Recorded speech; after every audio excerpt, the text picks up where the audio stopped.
places. And you guys know that we come in here, we have intelligent Black people on this platform all the time. Just smart brothers and sisters that are doing amazing things. And so today I have a special guest that's doing really great stuff in the community, doing great stuff in his family, really representing fatherhood, manhood, and intelligent Black people in a great way. His name's Bernard Hardy. Bernard, he actually is a rapper that goes by the name of Big Nard. Big Nard out of the Bronx, and he's a real cool brother, very smart guy. And so I want to ask my brother, how you doing today, man? Hey, man, I'm doing great. Pleasure to be here. Hey, brother, the pleasure's all mine. The pleasure's all mine. Everybody that's coming in, give a greeting to my brother Big Nard. Everybody type Big Nard in the chat, Bignard. And we're gonna and I'm gonna tell you why I invited why I invited this brother into the platform.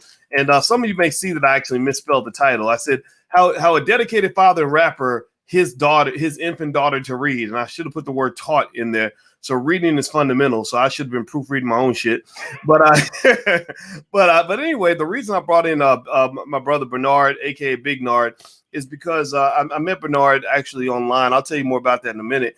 And he was telling me this great story about what he was doing with his daughter and how he's gotten his daughter reading like in a matter of months. Like she's a few months old, 3 months old, 4 months old, and the little girl starts reading and all this other stuff. And a lot of you may know. Give me a yes or no in the chat if you're aware that a child's psychological development, that a lot of their intellect is developed like in the first like 3-4 years of their life. Did you guys know that? Give me a yes or no if you knew that. So what you do with your kids at an early age plays out for the rest of their life. So I was so fascinated by this story.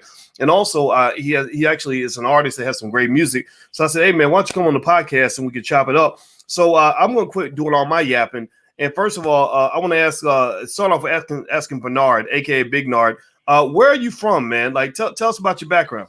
All right, so I grew up in Hackensack, New Jersey, and grew up in, we call it the Bricks, 230 Central Avenue, and that's pretty much where I grew up.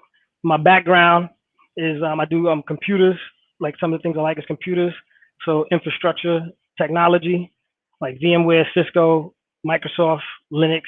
So I'm an infrastructure engineer, but also I'm technical, and then I got the artistic side, because my mom actually played the piano. She was a professional piano player. And the funny thing is I didn't know. I just found her on Spotify. I just looked her up because I was coming on and you was talking about the music. And my mom, Grace Gospel Singers. And I looked it up and she showed up. It said her maiden name is Finney. So it's Barbara Finney. And it just blew my mind. So my mom and my mom are on Spotify. And I didn't know. My mom passed right before the Twin Towers. So wow. In 2001. Man. Yeah, so that was like a big, exciting thing to see that. Thanks to this, I didn't think to do that, but when I was running it, I was thinking about my mom telling you that I got my music talent came from my mom, and then my engineering came from my father. So wow, yeah, wow. Now, what's your mother's name? What's your father's name? Yeah, so my mother's Barbara May Finney, and Barbara May Finney Hardy. That's her maiden name, but Barbara Hardy, and then my father's William Hardy, and my father was in the funeral business. So, we've been around a lot of interesting situations. All right. So was in the funeral business. All right. Well, sorry, bro. Sorry, man. Sorry. I had another button open and that's why you're hearing yourself echo. My bad.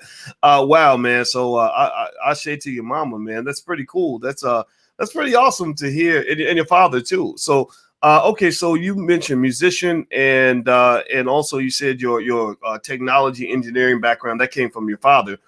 So you're deep in the computer thing. So computers are kind of like, is that like a first love for you, or how'd you end up in that field?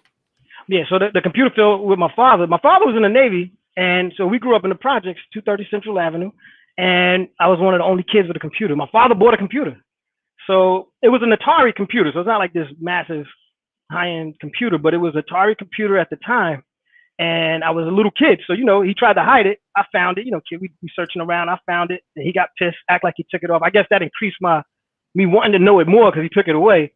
But he brought it back. I started playing with it, but I was at such a young age. I was in elementary school when he did it, so I was one of the only people in the neighborhood with a computer. And so since it started at that point, I took a liking to it, and throughout my school, it was always into the computer field. I even wrote in my my elementary school yearbook that I wanted to be a computer operator. So back then I knew that this was my path without knowing. And the funny thing is about it is I didn't even know, because in my neighborhood, I was thinking about lifting boxes, and I didn't realize I had all this computer knowledge. So I didn't even understand how to apply it, because I didn't have a direct transfer of how to apply it and realize how valuable the technology was. So I was doing shipping and receiving, and then what started my career is I was doing shipping and receiving for a company called Computer City, been out of business. And what happened is when I walk on the floor, I'm packaging, and when I push the packages onto the floor, people stop me and ask me questions, and then I would answer their questions. So then finally, what wound up happening is people would come and ask specifically for me, because I give you the real. I'm not a salesperson, so I'm telling you how to save money, because I don't have no money. So I tell people, you don't need this. Get this instead of getting that. This will do more than what you expected. And then they're like, yeah. And next thing you know, I had so many people coming back that the shipping and receiving, the sales guy came to the shipping and receiving manager and said, hey, listen, Bernard is, you got a lot of people asking for Bernard. Is it possible we could transfer him into sales? And then the shipping and receiving, he's like, Bernard, he don't know nothing about computers. And then he said, then that's what started it. From there, I came onto the sales floor, and I was working, and that's what started my career in IT. And that was in 1993. I'm 47, by the way. So that was in 1993. Wow. Okay. So at that time, and when you started your career in IT, were you already doing music? Were you already a rapper, or was there something to come along down the line? Yeah, I consider a music artist, because I do all types of music, but rap is my main focus. Like I started out rapping. So it was my official rap. It was about 14 years old when I started officially, because somebody asked me to do a song. And so I was just rapping on the street. We on a corner, and we would just be rapping. It was just a thing, not thinking of making a song. It was just rapping. And back then, this is the infant stages of hip hop. So I was rapping back then. And then when somebody asked me to do a song, and they'll get it out. The guy was lying, which I'm happy that he did it. It actually got me to do a song. And I had a couple of friends help me. Like I had a couple of friends help me write it. And that's where my rap career came off. And wow, that's really cool, man. By the way, everybody, I'm speaking to Mr. Bernard Hardy, aka Big Nard. Big Nard is a hip hop artist out of the Bronx, but he's not just a hip hop artist. He's also, wait, did I say that wrong? Yeah. I'm Hackensack, New Jersey. Hackensack. Yo, big up to the Bronx, New York. Tri-state area. Bronx, right? What is it? Tell me where Bronx came from. It's probably because of Call of Duty. When we played Call of Duty, the dude from the Bronx that was playing with us, you probably associated it. Okay, me and him were vibing. That's why you was like, yo, this guy's from the Bronx. Yeah. Where the Bronx come from? You know what? I know what it was. Because we were talking, we were playing Call of Duty, and you mentioned Benny Blanco from the Bronx. Oh, that was right. I got you. And I made that. I guess that's still in my brain. Benny Blanco. Okay, so it's not Benny Blanco from the Bronx. This is Bernard Hardy from Hackensack. And Bernard is there's three things about Bernard that stand out. Now, and I want to kind of drill into these, and I'm gonna drill into actually the biggest one, the one that just really blew me away. All of them are impressive, but the one that blew me away was your daughter. But Bernard, basically, he's not just a hip hop artist; he's a great artist. You should really check out his music. I'm gonna put his website on the page in a minute. But also, you are into IT, which I think is cool because a lot of our people don't get exposed to things like that. Which there's so much money being made there. And then three, Bernard is really, really working hard with his daughter. And I want everybody to hear this because give me a yes or no if you know what I'm talking about when I say we got to educate our own kids. Give me a yes in the chat if you understand when I tell you guys, our Black Core 3, educate our own children, create our own jobs, support Black business. Give me a yes in the chat if you understand why you can't be letting these white people educate your kids. like they are qualified to fuck them up. Like just know this. I'm going to just keep it 100 with you guys. They are only qualified to mess your kids up. There's no disrespect to anybody else. It's not anti anybody. But the Jewish community, for example, their best and brightest are educated by their own people. With the Asian community, their best and brightest are educated by their own people. We cannot be that one group that thinks that we can send our children to their oppressors and expect them to be prepared to be successful in fighting oppression? Like why would your oppressor teach you how to fight oppression? That don't even make no sense, right? So let's talk about your daughter, man. First of all, what is your daughter's name? I want to honor that. Yeah, my daughter's name is Brianna. Brianna. All right. So little Brianna is how old now? She just turned 3 on Sunday. Okay, she just turned 3 on Sunday. Everybody say happy birthday, Brianna. Everybody say happy. How do you spell it? Spell it so everybody. Brianna. Brianna. So everybody say happy birthday, Brianna. So we can give this little queen love. All right. So you did something that was really cool, and I'm sure there's lots of parents who've done similar stuff, but I think every parent needs to hear about this. You got your daughter reading before a lot of kids can even walk, talk, or anything. Like, tell us about that. Yeah. So it started as it was a friend in IT working at a company. He had a program that he told me about with his daughter, and I didn't have any kids or anything, but he was just telling me about it. And he said my daughter could read, and I was like, okay, And then he actually showed a video, and when I saw it, I was like, what the? It blew my mind because I'm like, what the hell? I'm like, yo, she's actually reading. She had to be like. She wasn't 2 years old, but I'm not exact, so I don't want to throw the wrong numbers out, but she was around 2 years old, and she was reading like very extremely well. So it threw me off, and I said, yo, how'd you do that? And he said he had this program called My Baby Can Learn, and at the time it was called My Baby Can Read.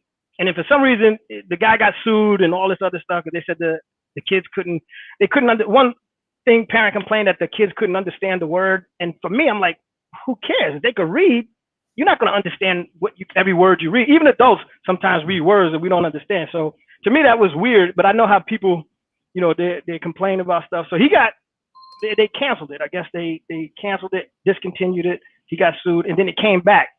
So my brother, it actually started with my brother. So my brother, when I was telling you Wild Bill, Billy, my brother, my by nephew, the way, shout out to Wild Bill. That's the brother you said they went to my event, right? Yeah, yes.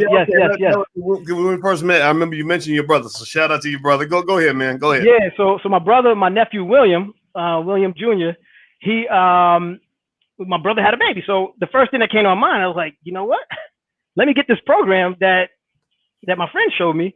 And I told my brother, I said, listen, whatever you do, I know this works. So I want you to do this, and trust me, this is the most important thing you could do.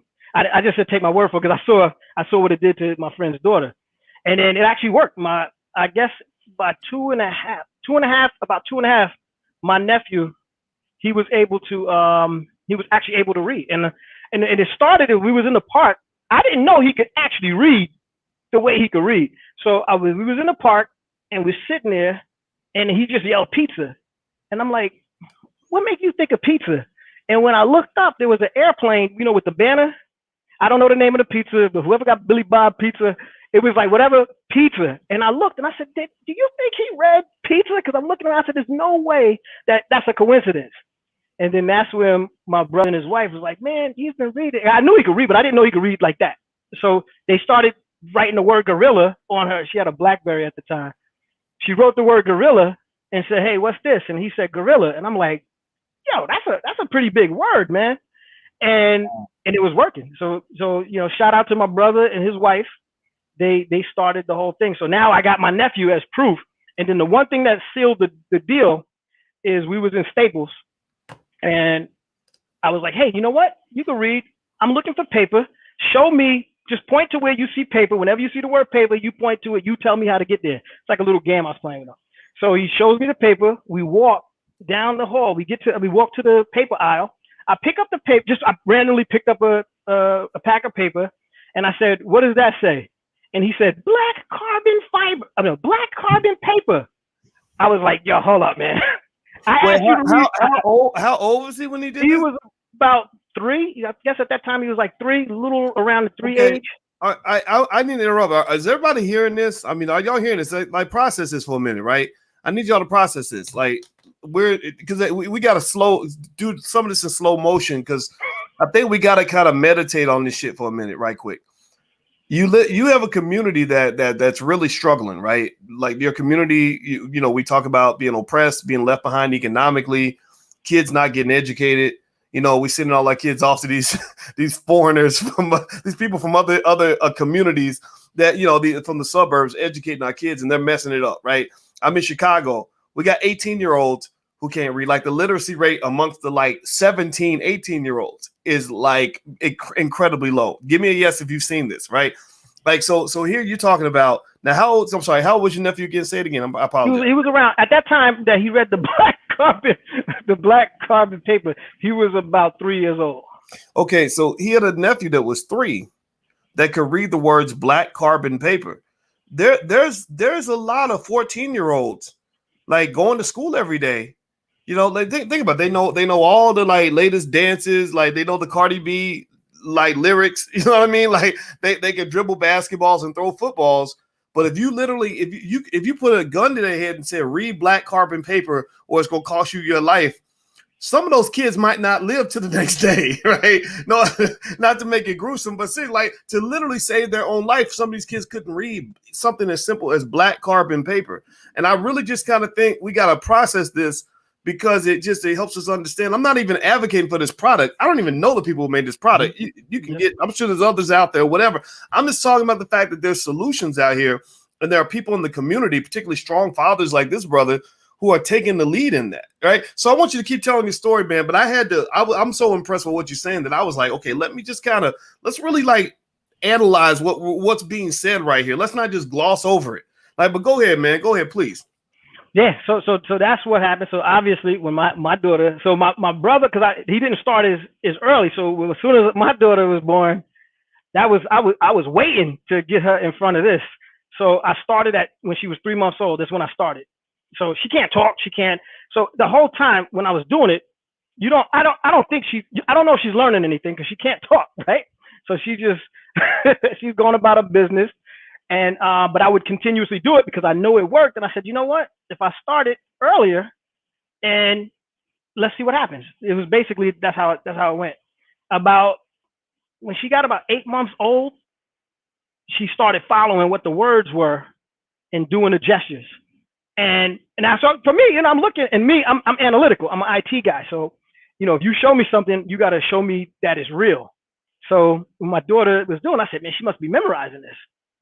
And she would know the words, and I would just go on, if she just looking at the words, so I would change up the words and write it myself. And then she started to read my handwriting. So I'm like, wait a minute. I got chicken scratch, just so you know. So you know how people say doctors got the terrible handwriting? I would be a doctor because my handwriting is terrible. And my daughter read my handwriting and she read it. So I'm like, so not only is she just looking at the text, the typeface, she understands that this C that doesn't look like the C that she's been looking at is C. So she knew how to distinguish each letter.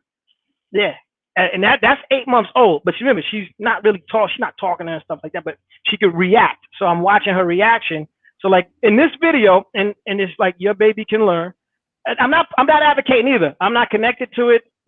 I'm not advocating specifically this program, but I'm telling you, I know this one. This is the one that I know. So that's why I'm talking in regards to this, the one that I know. But the way she, when I was watching her, I noticed that she's picking it up and she would do the gesture. So if it says clap, she started doing the clapping. And then all of the action words, touch your nose, she would touch her ear, but she's trying to touch something like her ear. And so I'm like, wow, like this is interesting. So then I would just mix it up. So by the time she was a year, that's when I started realizing she's actually putting it together.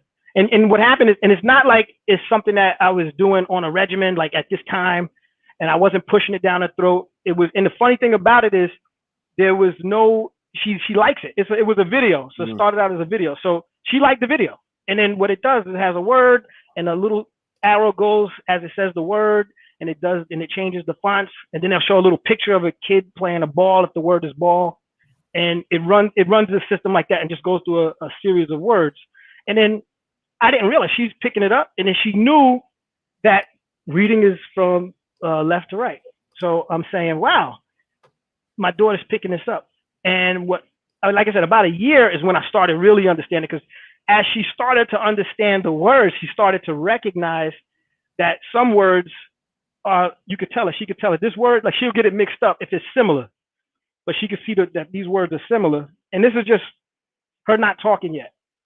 And then the first instance, I think it's about a year, about a year and a half is when she started saying words. Like she said, her first word was duck. So she was able to say duck at about a year and a half. But then that's when the clap came up, and then she'll start actually saying the words. So from that point on, all of the stuff that she was watching back then, and it's weird because it actually teaches her grammar. So to give an example, she could tell the difference between time and Tim. And yeah, so it's not like it's like, and I don't know if you didn't mention, but what happened is what I did for Dr. Boyce is I had my daughter read and just so he knows that it's official, he did you did a video, and what I did is I had her read the title of the video. So this is where you know that she read that video and that title, and she said she didn't know your name or anything. She read your name pretty. What did you think? Oh, I was impressed. I heard stock market. It wasn't no simple title either, man. I mean, it was really cool and impressive. And by the way, everybody, if you just came in, I'm speaking with Bernard Hardy, aka Big Nard. He's a rapper out of New Jersey, and he's also a great dad. He's an expert at IT and just a cool dude. And he's also fun to play Call of Duty with. In case you guys know, I've been on my little journey where I jumped into Call of Duty for fun, and I met some real interesting Black folks that are B1 all the way. And I just was so impressed with this father that I said, I'd love to have this brother on just to talk about this. And so do me a favor, everybody, hit the thumbs up button, hit the thumbs up, share, subscribe button. And I want you to really kind of understand, and we're going to continue this conversation, but I really want you to process this, because I want you to never, ever think that there are not solutions out there that can put your kids ahead. Like this is going to make a difference for your daughter, man. I'm talking to you and everybody else, but like what I'm hearing is something that is just revolutionary for your daughter. The fact that she is already like not just reading, but she's loving it, so that this is the type of child that gets to where she's 6 and she's, in the first grade, and she's just reading every book she can get her hands on, because she doesn't know, she's not, they what's that song when they said a child is born with no state of mind, blind to the ways of mankind, right? So she doesn't know about the anti-intellectualism that plagues our community. She doesn't know about the people that are, that somehow think that being smart is bad, right? Like she knows right now that reading is fun, that it's fun to be smart. And you and I were talking about that now, and we were talking about the importance of really making sure like her confidence or her self-esteem is at an all-time high, so that when she's finally exposed to the world and realizes that the rest of the world didn't have a great father like you that was exposing her to these things early, that she can take the lead. She'll be the leader, not the follower. Because I don't know if you know this, man, but because you're in the hip-hop music space, so what I'm talking about. You get a lot of smart people. You have a lot of smart Black people who pretend to be dumb so they can fit in. Does anybody know what I'm talking about? Has anybody else seen that, where you will see like the most brilliant Black person who literally will hide their intelligence? Like, I don't want to be too smart because I don't want them to think I'm uppity. I'm trying to be white. And it's like, man, to hell with that. Like, you better be as smart as you need to be, because they're trying to oppress you. They're trying to take everything away from you. They're trying to pull the okie doke on you every day. So if you can't play chess and you barely know how to play checkers, you're gonna get played every time. So can you talk about that in terms of just your thoughts as a father on developing your daughter in all the other areas, so that when she goes into the world, she has all this intelligence, and from what I know about you, your daughter she'll probably own shares of stock when she's like 4 or 5 years old. She'll be talking about things that a lot of 40-year-olds ain't ready for yet. So how are you preparing her for that, as a human being, beyond the intellectual side of who she is? Yeah, exactly. And like you said, that's why I asked you that question, because I was is a concern of mine, because I know that just from an IT perspective, like, so sometimes people don't even know that I do IT, because I normally don't really have conversations about it. So in fact, so a lot of people who know me that is seeing this video, some of them might say, oh man, I didn't know he was an IT professional.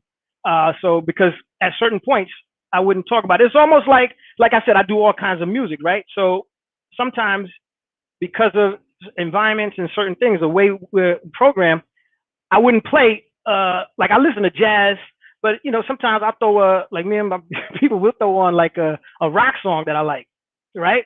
But what happens is you can't pump a rock song with your windows down, blasting in the summer and cruising, because then it just has a different type of a thing. And a lot of times people take, in like you said, intelligence. Some people take things and then use it as, oh man, that's a weakness, and it sounds kind of sounds crazy, but you tend to, it's like intelligence is soft in a sense.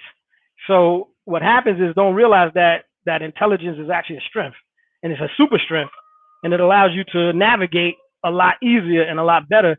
Because in fact, like that's pretty much why I was into IT, because I had this information, this knowledge that I was blessed to get. Because that was a blessing. Because again, my mindset was shipping and receiving. I knew all this computer stuff, but my programming was shipping and receiving.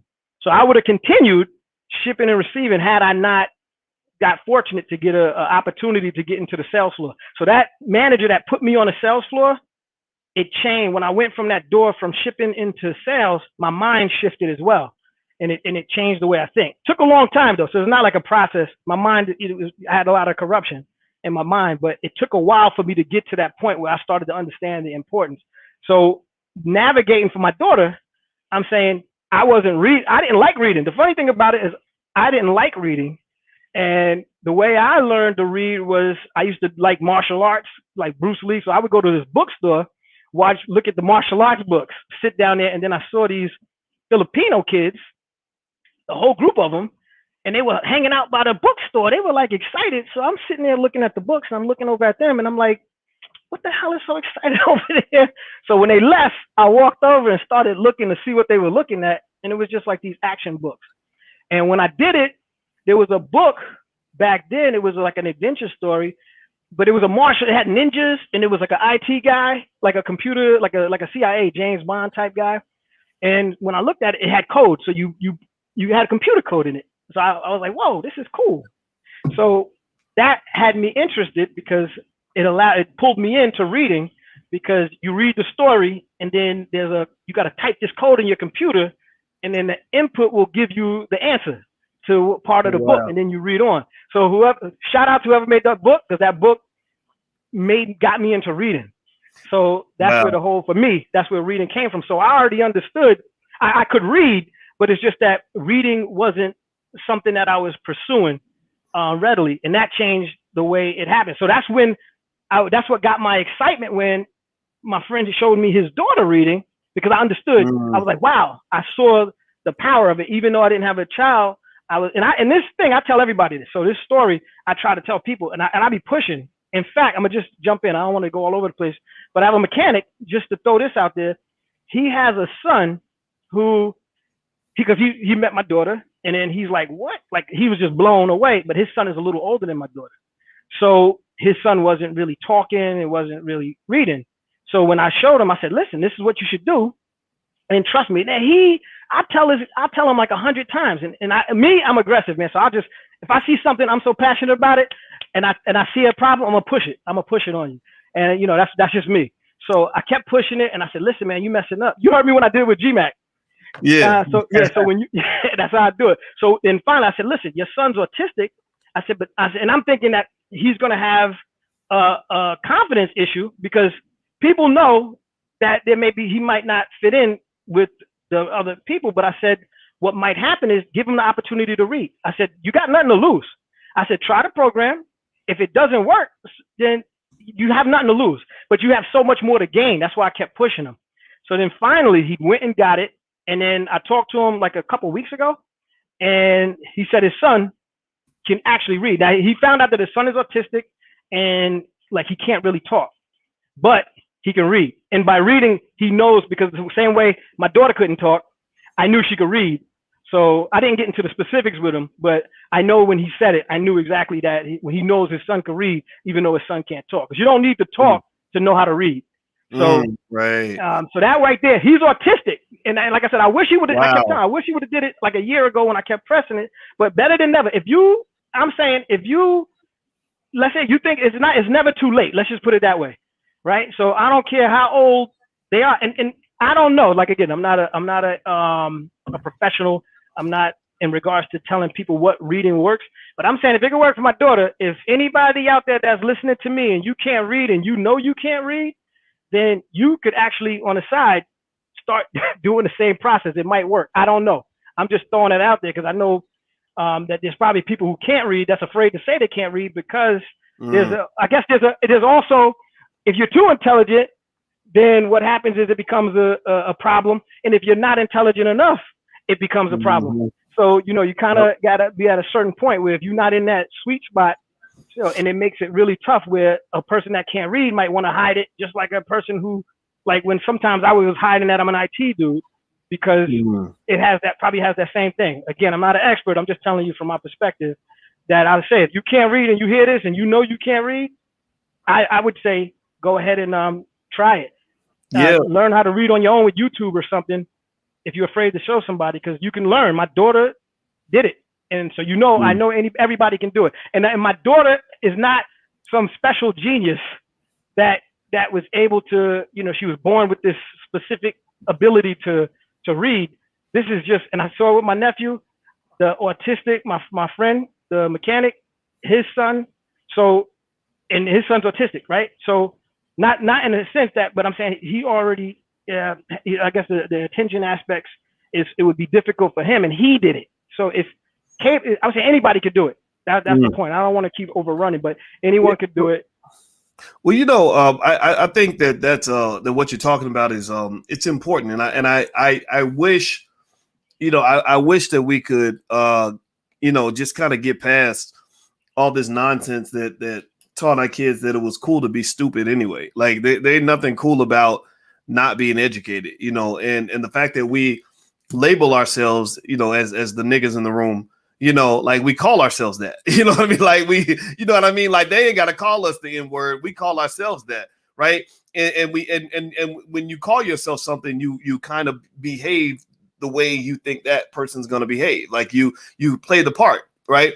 So as much as we want to act like it's just the, you know, somebody else's oppression that keeps us where we're at, we got to realize that, you know, we are oppressors too. We oppress ourselves. Right. And I think that it's I mean, you've just noticed, for example, you know, I don't know, let's say this video that we're doing gets, you know, 5,000 views or 10,000 or something like that. If I was talking to like some rapper that could barely spell his mama's name, you know, but he's famous enough because white people put him on TV, the video would have 500,000 views. Right.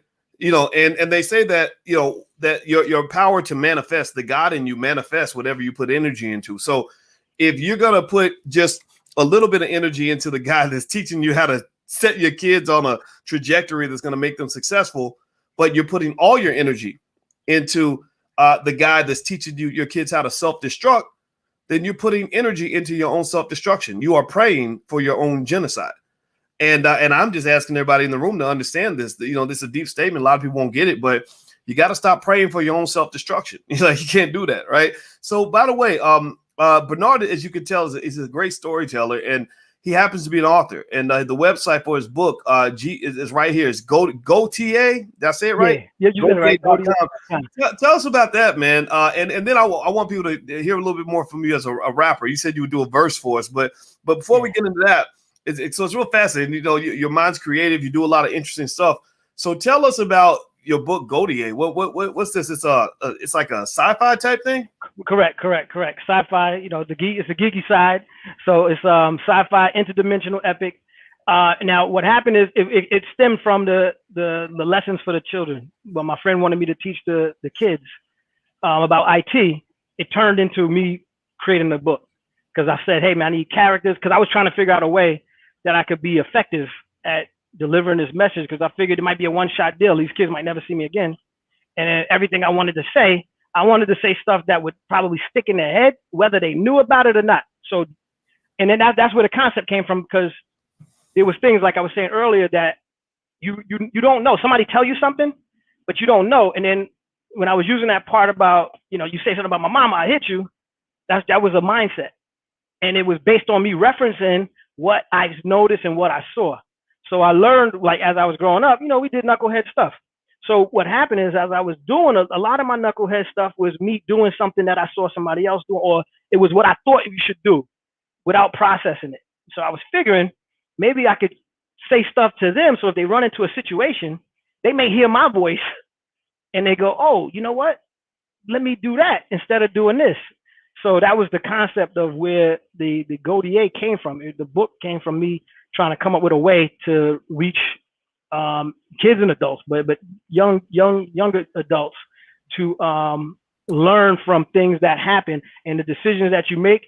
And then so the book is based on a guy named Cranus and Abel, and then you got Compass Ion, but it's Compass Ion is the Compass Ion is compassion. So Compass Ion, the word compassion. So she's one of the characters, and then Cranus and Abel are two protagonist antagonists, and what they do is the decisions that they make, they're both equally yoked, so to speak. They have the same abilities, the same minds, but then you see how when they make different decisions that they turn into different people, and then that's where the journey comes from. So they make different decisions, they turn into different people. Well, what happened is you see their path and who they become. So Abel is a scientist. Cranus is just a more general, well-rounded, educated person. And then when you see the decisions, it determines what they do in life. So like a bully, I was using an example of a bully. So we look at a bully, but there's a thing that created that bully. Decisions that people in his life made, decisions that the bully himself made, creates a bully environment. And then what happened is there's another, the other person, he's a victim, but then sometimes that victim is victimized as well, which each person is a separate thing, but it explains why the bully attacked the kid, because something happened to that bully when he was at home, or something happened in his neighborhood that caused them. So then you can see the whole chain of events. So it uses good or bad, and then we determine what's good and what's bad based on perspective. So the interdimensional part is Abel becomes a scientist. The GoDA is a special relic or element that allows any habits that you create, it enhances them. So the thing is, if you're doing something good, it enhances what you're good at. So compass, and that's what it is. And it turns into this epic where they basically they jump in dimensions, and it goes into a whole cosmic aspects of what they do. And in the Earth, they try to the universe becomes as an actual living entity, and it tries to correct some of the stuff because it gets really exciting. Sorry about that whole thing, but it gets excited. That's nothing to apologize for. You know what it makes me think about when you said the GoDA? Two things. Well, one simple thing it makes me think about is you talk about the GoDA, something that accelerates and accentuates what you already are. Like I think like money does that. Like if you're an asshole before you got money, you'll be a big asshole when you get money. If you're a generous person before you get money, you're gonna be super generous when you get more money. Like money is like an accelerator in that way, but then also, or even power, is like that too. You know what I mean? Like you give power to the wrong person, man, they become like a thunderstorm, a walking tornado, like a Donald Trump. You know what I mean? But then it's like the other thing it made me think about. We talk about how choices play out. I remember that movie, The Butterfly Effect, with Ashton Kutcher. Anybody else see that? Do you see that movie? Yeah, you got to check it out, man. It's all about this guy that every time he makes a different decision, things would kind of change, and then he would go back in time and change his decision, but then it would create a whole different reality he didn't expect, and it makes and on a serious tip, I remember a time where I went to go pick up my daughter, and my daughter was she was real upset, she was crying, and I was like, "Why are you crying?" And she said that this little boy that my friend used to babysit, he's 3 years old, he got shot in the head. And I was like, how does a 3-year-old get shot in the head? Right. Just it's crazy that we have these stories out here like that. And basically there was this dude who was like a little 19-year-old wannabe thug, wearing a wife beater, got into an argument with the boy's mother. And he goes over there and he just starts standing outside the house. He just starts shooting his gun off right into the house. And there was like a bunch of kids in the house, like maybe like 7 kids. And they were all under like 9 years old playing in the house. And the little boy got shot in the brain, and he survived for 3 days, and then he died, And it was just kind of like, it made me sad. Like that story made me cry, not just like for the little boy, but it made me cry for the little boy who shot him, because I was like, wait, like when you get my age, like 19 is young, like 19 is not an old man. You know what I mean? Like, and I was thinking like, man, just a few years ago, this little boy, this so-called thug, was like a sweet little kid like everybody else. You know what I mean? Like 4-year-olds, 3-year-olds, 5-year-olds, they don't come out wanting to kill people. You know what I mean? like we turn them into killers. Like, and so I thought about it. I said, so that means like every time, like the little boy, he was probably at a time where all he wanted was like a hug. And instead of getting a hug, somebody like spit on him. You know what I mean? He wanted somebody to look up to. Instead of getting that, like he got somebody that like treated him like crap. And so that's how you turn a sweet child into this, wannabe gangster who's going to, bust off a whole clip into a house full of kids. Right. And that's when I really started thinking more about the village, and just how, whether we, when we see kids that are astray, and I know you get this because I know how you gotten involved with black kids that, they weren't even yours. You know what I mean? Like you get all these little weak guys that are like, well, if it ain't my kid, I don't care. Well, it's like, no, let me help you understand this a little bit better. When those kids are around you and they need your guidance, like whether you act or don't act, there's going to be a consequence. There's going to be a consequence whether you intervene or you don't intervene. If you don't intervene, that kid might grow up and become the thug that comes and kills one of your kids or kills somebody else's child, right? If you do intervene, then you're going to get a more positive outcome. So when I heard that story, that was one of the things that made me say, it's my job as a black man. If I really care about black people, I got to intervene. Like I have no choice. If that little kid is 6 and they're looking for some encouraging words or they need a meal or whatever, $2 out of my pocket, I gotta intervene. And I just really think that if we took more accountability as men, and I want you to speak on this because I know how you're built. I think as men, if we took more accountability for all the outcomes in our community, then our community would be better off. You got too many people that are like, well, that ain't my kid. I ain't got to worry about it.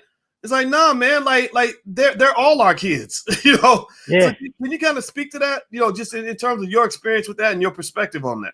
Oh, definitely. So the first thing is, when you hear people say, well, if they did that to my kid, then I would do this and that. And I'm like, well, why would you wait till they do it to your kid to do it when you've seen it happen? Do exactly what you would do for your kid, for everybody else's kid, because we're all a family. So your child is my child for the most part. So what happens is, that's why I appreciate Dr. Voice putting me on to say this, because he heard me say it, and he said, hey, listen, I'm gonna have you on. I want you to say this on the show because I want to let my community know that it's important to read, and I think you should get on the show. Now that threw me off, Doc, because I wasn't expecting that. He's like, hey, so I said, all right, perfect, man, I'll definitely do it. But when you did that, because we're playing Call of Duty, so there's no special connection other than that we were a band of brothers playing Call of Duty, and he decided that this is so important that it'll help the community that I want you to come here and share it. So I just wanted to give a shout out because that's official, that's authentic, and that means you love your community, man. So I definitely want to shoot you out for that because I was shocked when you did it, and I'm here now. So this is real. So it's not him just talking. This brother right here, regardless of what anybody think, I don't care what you think, this brother loves you. And I'm going to tell you that for a fact. That's why I'm here. He put me on, and I definitely appreciate you a million times for this. Well, the honor is all mine. And everybody watching, by the way, if you want to follow Bernard's Twitch channel, it's right there. He goes by Lord Colossius. He's a real interesting guy to listen to. So, like, you go to his Twitch channel, he's always going to have something interesting to tell you about. But go ahead, man. I'll zip it up. Go ahead, brother. Yeah. So just an example, a story happened to me. I'll just sum it up quick.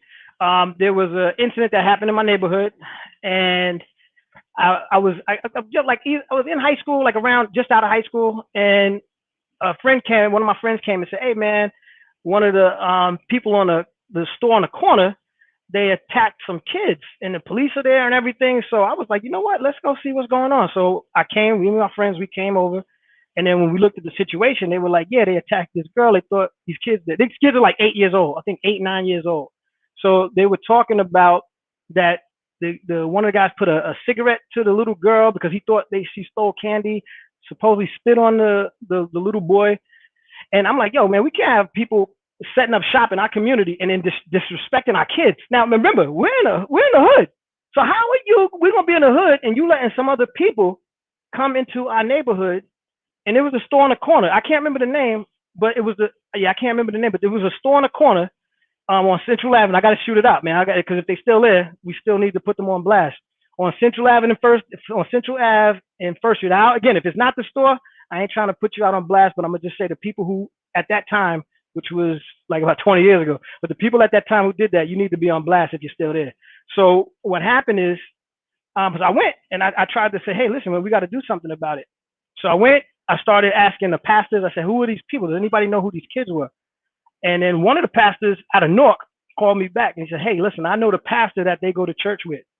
So he says, I could set up a meeting that, me, you, and the pastor, we could meet and talk about what we could do. So I said, let's do it. Pastor he actually took me to their house. So I meet the mother. The mother was scared. She's like, oh, I don't want to mess with them. They're dangerous, just in regards to people outside the neighborhood. And I was like, well, we got your back. I said, don't worry about it. I said, well, we're going to find out what we could do, and we'll take it here. I said, you're good. And then I told my mom, and my mom said, well, what's their last name? And it was Wood, last name Wood. And she goes, man, those are your cousins. They were my cousins. So just in the gist of what you were saying, I didn't know who they were, right? But now nobody stepped up. So they would have just, and she was scared, so they wasn't going to press charges. They weren't going to do anything. And then I find out it's my cousin. So when you think it ain't your kid that's happening there, you don't know what that situation is. You don't know who they are. So it's your obligation to help, because next thing you know, that was my cousin. Those were my cousins. And I didn't have a real relationship with them at the time, so I didn't know who they were. Like, how we got family that you just, in the neighborhood, I didn't know who they were. So my mom said, no, those are your cousins. So that kid, those two kids, happened to be my cousin, man. So fortunately, we went to court, and then we went through the whole process, and then, it didn't work out right. We had the whole community, again, we fell apart. The lawyer didn't show up. And then what happened is the guy that did it, he pleaded that he did it. He agreed that he did it, but his lawyer talked to the judge, and then boom, it was over with a fine. And I'm like, how do you get away with a fine abusing kids? And then I even threw flyers out. I made flyers, threw flyers out. And the crazy thing about it is, like, the store got more business. Like, they must have not read the flyers that I was saying, shut them down. But the store got more business. But that's why we need to step up. If anything happens, we're all a community. So your son, your daughter is my son and my daughter. And I want you to treat my daughter the same way. So if we look at each other and we love each other as a family, I think that'll go a long way. But I just wanted to shoot that out. But that plays to what you were just saying, though. I hope that. Everybody, I hope you'll applaud this brother, for being a real man. We need more real men in the community that are going to take responsibility for what's happening in the community. So, shout this brother out. Go to his website, whatever you can do to be supportive. I mean, because these are the real men we got to support, because we got a lot of fake men out here. Some of them got big platforms, but they're little boys. They're little boys with hair on their balls. That's it. They just think that they're a man because they got hair on their balls, but they really ain't got no balls. So it's really a big hairy vagina that you're looking at. But you think it's a man because he knows how to act like, dress like a man and get tattoos and drink whiskey. But manhood is deeper than that. Like, manhood means stepping up and stepping through. It means looking out for the children. It means protecting the women. It means really coming through. And if you want to know what drove me to say, I wasn't playing when I play. You guys know I'll get on there. I was playing Call of Duty. I wasn't looking for people to bring on the podcast, but as you kept telling these stories, I was like, okay, there's a lot going on here. And these are the types of people we should know about. Like, a lot of you maybe had a real man. We're lucky enough to have a real man in your household. Maybe you had a real man as a father. Maybe you had a real man as a stepfather. I had a real man who was a stepfather, who taught me that rough side of manhood, right? My dad literally can say he's killed people. He's had to do what he's had to do. But also he showed me the other side of manhood, which came through loving a black woman, really stepping up for us as kids. And I know that I wouldn't have been the man that I am if it wasn't for my father taking that time to say, you know what, I can love this kid. He's not my own, but I'm gonna look out for him. And I can tell you that we got to applaud these people that are doing that, because those are the people that are holding the community together. And a lot of you are also mothers, and you may not have had children. Like, so shout out also to the mothers that have never given birth, but what a mother is. Some of y'all are better mothers than the women who have actually given birth to a baby. Some of y'all know what I'm talking about, right? And so I just really think that this very feminine movement that's kind of happening, where you got these men that are like, well, I can't be around a woman that got kids with another guy. I think that's why our community fails, because what happens is that you have the first set of weak men that abandon their kids, and then you have the second set of weak men that don't even want to come in and step in and support, right? And I know a lot of guys who wouldn't be who they are or where they are today if it wasn't for a football coach that stepped in when your dad wasn't there, or a track coach that stepped in when your dad wasn't there. I was a track coach back in the day, and I had to replace a lot of fathers, and I loved it. It was like a blessing. And I think that if you are pro-Black, you cannot be anti-Black woman. You cannot be anti-Black child. Because if you are, then that effectively, unfortunately, makes you a white supremacist, because, we got plenty of people that are anti-Black children. They're the ones who wanted to put your kids in prison. So anyway, let me ask you this, man. So you're also a hip hop artist. He goes by the name of Big Nard. I'm speaking to Bernard Hardy, by the way. And you can follow him on Twitch at Lord Colossius. It's spelled right there. Also, here's his website for his book. So he's an author, a father, a hip hop artist, and an IT expert. So this brother knows how to do it all. You remind me of that guy. Is it RZA? That's the real smart one in the Wu-Tang Clan. Yeah. So we got another RZA on our hands. All right. So I would love to hear a verse. Definitely. Can you give us a verse a cappella? Yeah. All right, yeah, go ahead. Yeah. Go ahead. All right. Let them know you're ready. Let them know you want to hear first. Go ahead, man. All right, you guys ready? Y'all guys ready? Yep, all right, let's do this. All right. So we're gonna do you want to achieve, you gotta believe. You gotta believe that you could achieve. Now, can you believe the unbelievable is even achievable? Set your goals, make them reachable. Never quit till you see it through. Never say you can't, because it's reachable. First thing to do is create a to-do list. Now, whether you knew this or already do this, you still need to do it on paper, tablet, phones, or computers. Bad habits, the rulers. The rule of bad habits, they break with commitment, persistence, and practice. When put into practice, success is practically automatic. When continuous self-improvement process becomes a habit, what you visualize, you will realize. That is limitless, way beyond the skies. Focus your eyes on the prize till it's materialized.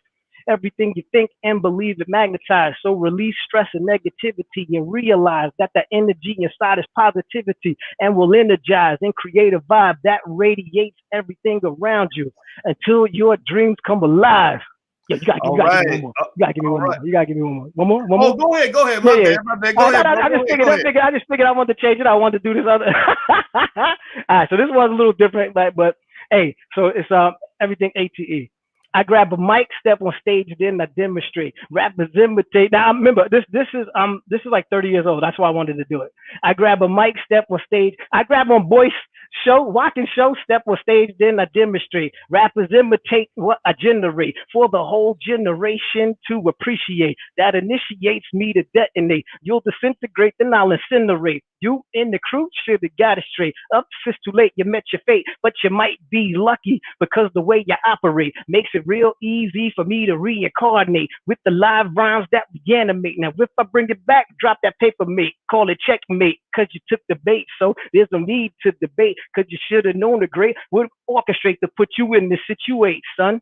I knew you would dictate because you're a primate, mere paperweight, and I'm a heavyweight who wouldn't hesitate to decapitate and terminate any wackasee that wanted to duplicate. See, what they try to do is quickly penetrate, but the mind state accelerate and escalate straight to the top 8 at 8, spread from state to state, so they hate that they can't replicate, so the whole form frustrates, so they're left to defecate. And I won't exaggerate, MCs immaculate from what I try to incorporate, but they all fail because my format complicates, making it hard for the rap to concentrate. But if they want trouble, yo, I tell you it could wait because I'm quick to go to war like a weight. Drop a small bomb just to scare them. Let them retaliate, then give them time to recuperate. Cause next time I'ma let the rhyme radiate, shun them to death till they dissipate, evaporate and obliterate. My style devastates cause I'm the dominant. So don't associate or affiliate, just separate me from the ones you overrate, who really underrate when put against me, the ultimate MC. I just wanted to do that one. That's just a little different. Hey, you still there? Wow, yeah, man. I was listening, man. I'm like out of breath. That was a verse, man. Yeah, so everybody give a Big Nard a round of applause on that. And actually, this is that your album, Unbelievable? Because I looked it up. Unbelievable. Yeah, Unbelievable is the it's a single. I'm putting the album together. That's the single, but you can check me out on any Big Nard Bernard, Spotify, all of the different platforms out there. This album will be coming soon, but I just wanted to. Yeah, I appreciate that. Yeah, yeah, very nice, man. Very nice. Yeah, there it is on the screen. If anybody wants to go look it up. Yeah, so I found Unbelievable. And if you look up Big Nard, Bignard, Bignard, then you can find everything that Bernard is doing. And so this is the new Notorious B.I.G. And he's on a mission, and he's on a mission for the Black community. He's 100% B1. And in general, you guys might see me talk, shouting out different artists periodically, because I personally believe we need to really go out of our way to support the artists that are B1, that put the Black community first, that really want our children to do well, that want to walk away from the ignorance and walk towards something that's powerful, walk to a real power. And so that's why I respect you, man. And I think it's great. So thank you for hanging out with us, brother. I appreciate it. Hey, listen, man, I appreciate you, honor you, and thank you for the platform, man. I appreciate you. All right, same here, man. Same here. So everybody, give a round of digital applause to Bernard Hardy, aka Big Nard. If you want to learn more about his book, now when's that book coming out? Gautier, G-O-T-I-H-E. When's that coming out? Yeah, so it's still a little bit away. Probably in a couple months it'll be coming out. But you can go to the website. I'm putting out like little mini stories. Every couple of weeks we'll be putting out a little mini story. So you can follow it up to the lead of the book. Oh, okay. So you're going to put the mini stories out on the website, correct, on Gautier.com, so people can actually go download the stories as you're preparing the book. Correct. You can read the stories. There's a blog that I'm doing, so I got a couple part series, and I'm going to be actually putting parts of the story in the blog so you can actually read up on it. Like every couple of weeks, we'll throw out a section, and it follows along for a story. So this one is about Compass Sion, two sides of the mountain, and it's basically the difficulty of actually achieving something. And also when people see that you have the success, what it looks like from that perspective. So that's why I'm saying the two sides of the mountain. It's rough getting there. They see somebody sliding down or like, skiing or whatever. They go, oh man, it look like they're having fun. But when you look at what it took them to get there, then you realize that it was a tough road. But people want the part where they're at the top coming down, as opposed to the part of what she did to get up to that top of that mountain. So that's what this series is starting. And actually, I think yesterday. Yeah, so the stories out there yesterday. Read it on the blog. Let me know what you think. Feedback, love feedback. And but I definitely appreciate it, and definitely look forward to meeting everybody. All right. Well, thank you guys for hanging out. This was really a lot of fun. And also, don't forget, this is the platform for intelligent Black people. So if you're not Black and intelligent, then this probably ain't the place for you. But everybody that wants to build the future, wants to see the community prosper, this is a place where I'm going to actually feature a lot of great people like Bernard. We've been doing this for a while, and I hope you will take the proactive step of going to support some of the projects he's got going on, because ignorance, it may appear that ignorance is winning, but that's only temporary. At some point, intelligent Black people will be building the future. So everybody take care, hit the thumbs up button, share, subscribe button if you haven't done it yet, and we will see you guys soon. So take care. I'll talk to you soon. Be good.